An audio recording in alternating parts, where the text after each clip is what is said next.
Au milieu du XVe siècle, en Bretagne, ce n'est pas la bête du Gévaudan qui terrorise la population, mais des ombres qui rôdent la nuit. À chaque fois qu'elles sont aperçues, des enfants disparaissent.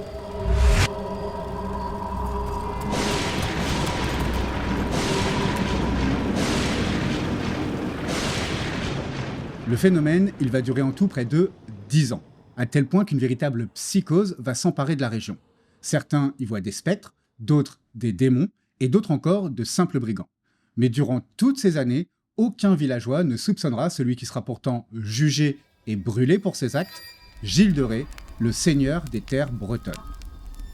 Un héros de guerre qui a combattu aux côtés de Jeanne d'Arc, mais aussi un sadique animé par les sciences occultes que beaucoup d'historiens considèrent comme le premier serial killer documenté de l'histoire. Accrochez-vous bien et ne regardez pas cette vidéo avec vos enfants. Aujourd'hui, on plonge dans le cerveau malade de Gilles de Rais.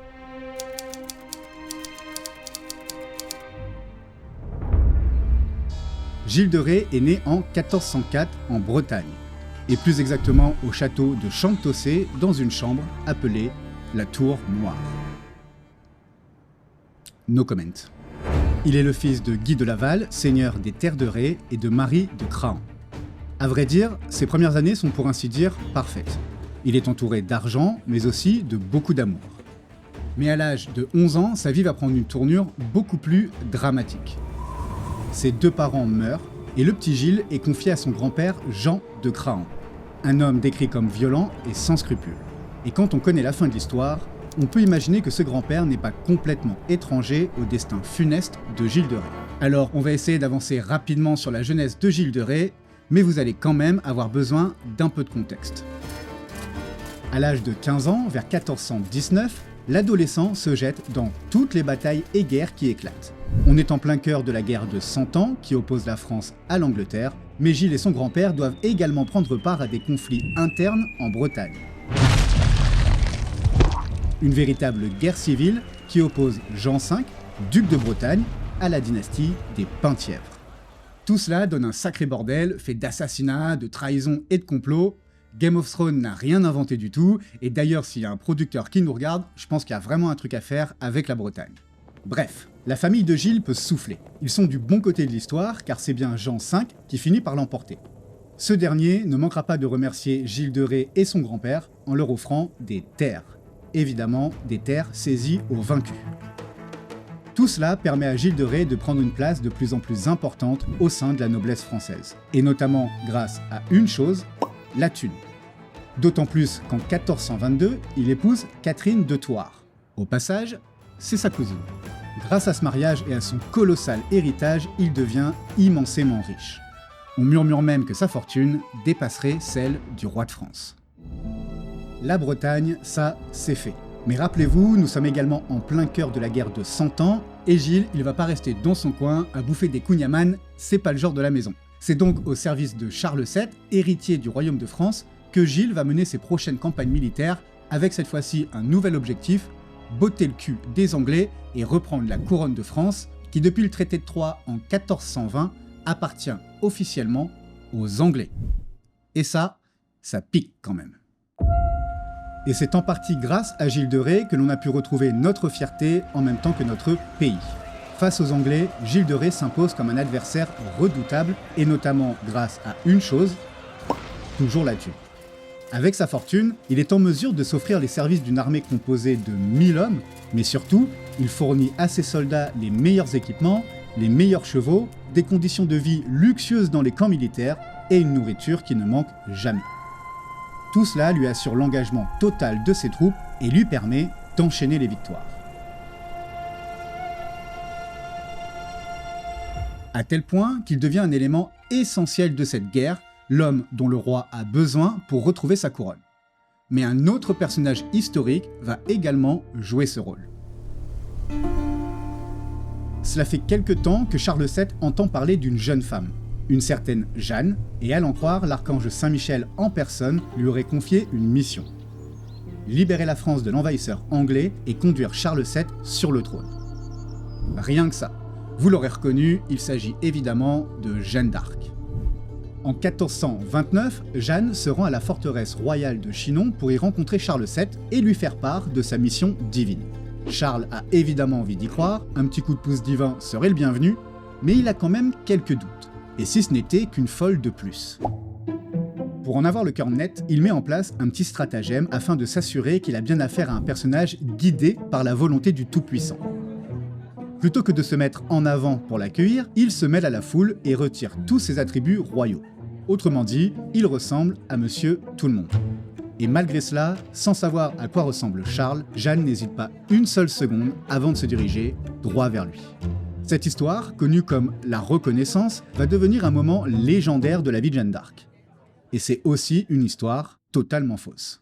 Alors, désolé de vous avoir fait marcher, mais dites-vous que vous n'êtes pas seul. Pendant des siècles, c'est cette histoire qui a été racontée, une manière de donner une aura toujours plus mystique à Jeanne d'Arc. La vérité, c'est qu'elle savait très bien à qui elle avait affaire, puisque quelques semaines plus tôt, elle avait déjà rencontré Charles VII dans cette même forteresse de Chinon. Et si Charles VII décide de lui faire confiance, c'est parce que Jeanne a fait l'objet d'une véritable enquête qui a duré près d'1 mois. Toujours est-il que cette rencontre publique a bien eu lieu. Et vous savez qui était là à ne plus quitter Jeanne du regard ? Gilles de Rais. Le contraste est total entre ces deux personnages historiques. D'un côté, on a la pucelle, habitée par une foi mystique et une simplicité absolue, et de l'autre, Gilles, 25 ans, le seigneur le plus riche du royaume, couvert d'une armure parsemée d'or. Et pourtant, pour Charles VII, la suite, elle est évidente. Jeanne mènera les troupes, elle représente l'étincelle mystique, la volonté divine de le voir sur le trône, mais il a également besoin d'une caution militaire, d'un véritable chef de guerre aguerri, qui en plus a de la thune, alors que Charles, lui, il est complètement fauché. Et c'est ainsi que Jeanne d'Arc et Gilles de Rais se retrouvent ensemble à affronter leur destin pour le salut de la France. Et ce destin, c'est d'abord à Orléans qu'il va se jouer. Orléans, c'est en quelque sorte le verrou de la France. Si la ville tombe, les Anglais ont de grandes chances de gagner la guerre. Pourquoi ? Tout simplement parce que la ville est l'une des 2 places fortes permettant de traverser la Loire. Pour les Anglais, c'est un passage obligé pour soumettre le sud de la France, rester loyal à Charles VII. La stratégie des Anglais, elle est simple, un siège. Obliger la ville à se soumettre en bloquant tous les ravitaillements.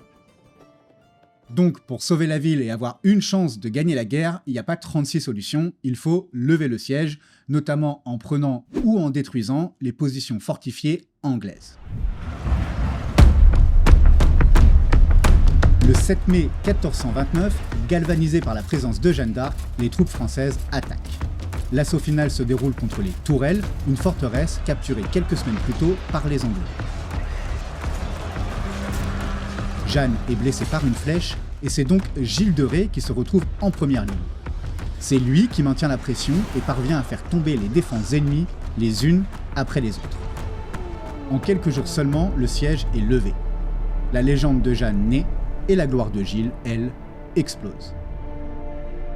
Petite anecdote cinématographique en passant, pour ceux qui ont vu Jeanne d'Arc de Luc Besson, le personnage de Gilles de Rais est bien présent dans le film, et il est joué par Vincent Cassel.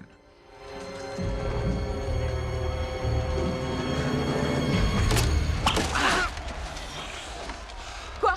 Non, rien. Aide-moi à sauver ce malheureux. Vite ! Oui. Ce sera fait.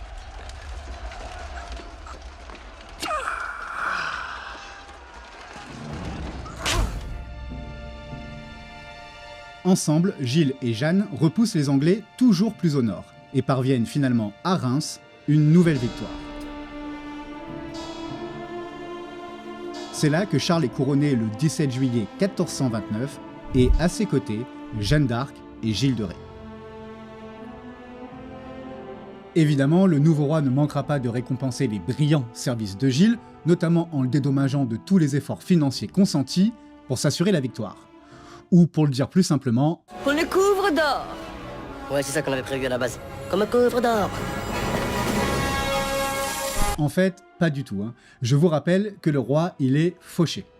D'accord.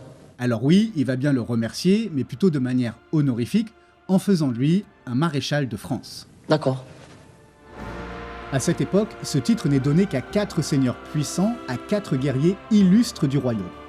Gilles de Rais n'a alors que 25 ans et il est au sommet du monde. Et pourtant, c'est déjà le début de la fin. Le nouveau maréchal de France est sur le point de devenir le pire cauchemar du pays.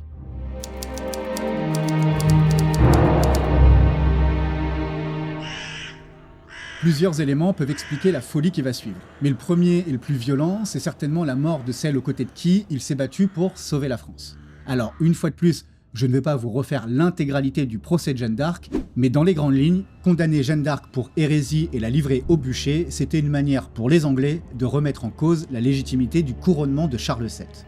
D'ailleurs, le procès est orchestré à la fois par des autorités anglaises et par des collaborateurs français. Gilles de Rais finit par apprendre la triste nouvelle.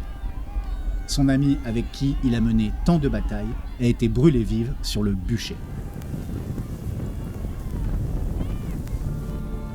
Débute alors une véritable descente aux enfers. Et quand je dis descente aux enfers, c'est à peine figuratif. D'autant plus que l'année suivante, donc en 1432, le destin s'acharne. Et c'est au tour du grand-père de Gilles de Rais de s'éteindre, le laissant seul face à ses démons. Sa vie de criminel commence, mais ça, personne ne le sait encore. Non. Ce qui apparaît d'abord aux yeux de tous, c'est son goût pour le luxe. Du coup, j'achète des trucs, et les gens voient que j'ai des trucs. Ils se disent putain, il a des trucs. Ah, moi aussi, je voudrais des trucs. Et du coup, je suis content. Tu vois. Pour assurer son train de vie complètement délirant, Gilles, il n'a pas vraiment le choix et il doit vendre château sur château. Et ça commence véritablement à inquiéter une grande partie de sa famille, qui va même faire une demande officielle au roi pour qu'il mette un terme à tout ce bordel.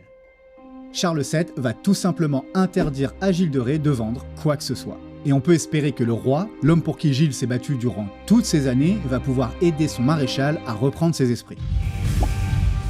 Spoiler, c'est tout le contraire qui va se passer. Il était déjà au fond du trou, et là, il va creuser jusqu'en enfer.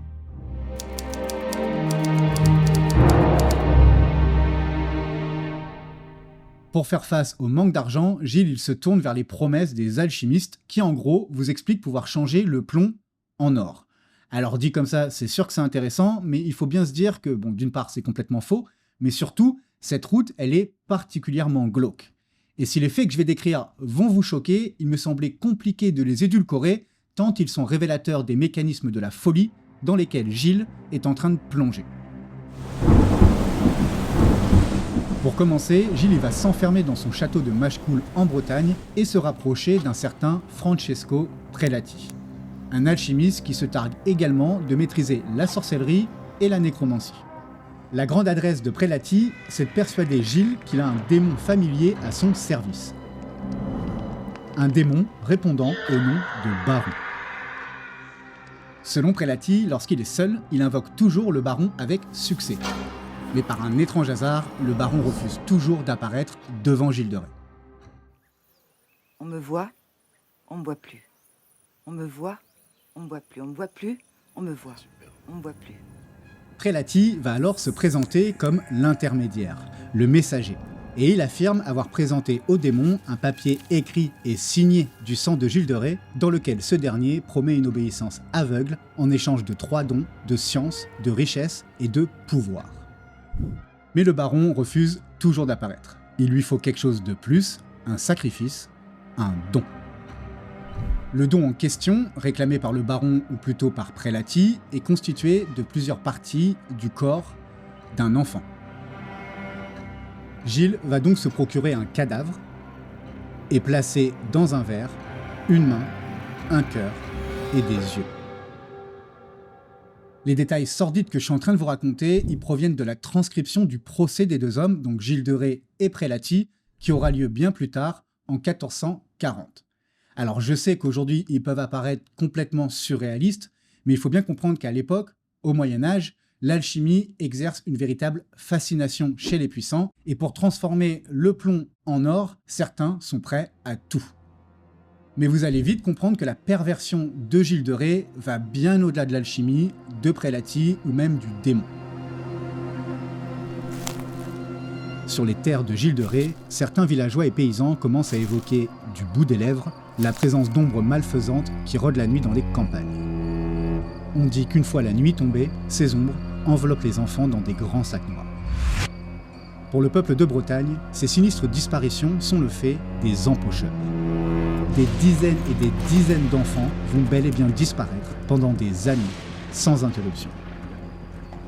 Tous ces enfants finissent dans les souterrains des différents châteaux de leurs bourreaux, soumis à la folie sanglante de Gilles de Rais. Les témoignages évoquent des sévices répétés et infligés à de très jeunes victimes. Les archives judiciaires qui sont encore consultables aujourd'hui décrivent des actes qui allaient bien au-delà de ce qu'on pourrait qualifier de viol, ou même de meurtre. Et d'ailleurs, je ne pourrais même pas partager ces archives ici, sinon la vidéo ne fera pas long feu. Sachez enfin que tous les sévices dont il est question se déroulent sous les yeux des acolytes de Gilles de Rais, les fameux empocheurs, à qui il ordonne d'assister à ces séances. Oh my god! Et quant au nombre de victimes, il est aujourd'hui estimé à 200 enfants.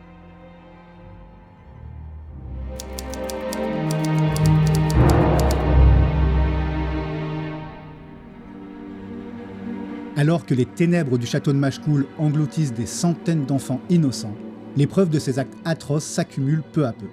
On retrouve des ossements proches des châteaux de Gilles, certains hommes de main sont capturés et interrogés violemment, bref, l'étau est en train de se refermer sur Gilles de Rais. Finalement, le 15 septembre 1440, les troupes du duc de Bretagne, Jean V, entrent de force dans le château de Machecoul et arrêtent, enfin, Gilles de Rais. Et je vous assure qu'on frémit d'horreur en lisant les détails atroces de son épouvantable procès. Gilles de Rais, dans ce procès, il se révèle être un psychopathe particulièrement sadique et hors norme. Les actes qu'il décrit sont particulièrement horribles, et puis la manière dont il décrit ces actes révèle une personnalité profondément dérangée. Il y a bien un point sur lequel je peux revenir avec vous sans risquer de me faire strike. C'est l'explication que lui donne au sujet de son inspiration. Selon lui, les sévices qu'il faisait subir aux enfants lui ont été inspirés par la lecture d'un livre de la bibliothèque familiale. Un ouvrage sur l'Empire romain dans lequel on détaillait à l'aide de gravures les orgies pratiquées par les empereurs et les jeux pervers auxquels ils s'adonnaient avec des enfants. Il est finalement condamné pour crimes d'hérésie, de sortilège, de félonie et de meurtre. La sentence est prononcée le 25 octobre 1440, il sera brûlé vif le lendemain, le 26 octobre. Raconter la vie de Gilles de Rais, c'est loin d'être évident. Se pencher sur le parcours de cet homme, c'est aussi se confronter à ce que l'âme humaine offre de plus sombre. Mais le problème avec Gilles, c'est justement qu'il a une autre facette, une beaucoup plus glorieuse, celle du héros de guerre de la guerre de 100 ans. Et justement, perso, je pense que c'est ça qui nous met mal à l'aise, parce que c'est un rappel que les monstres peuvent se cacher absolument partout, et même derrière un homme pour qui vous auriez de l'estime. Sur ce, on se retrouve très vite pour de nouvelles aventures historiques. À plus.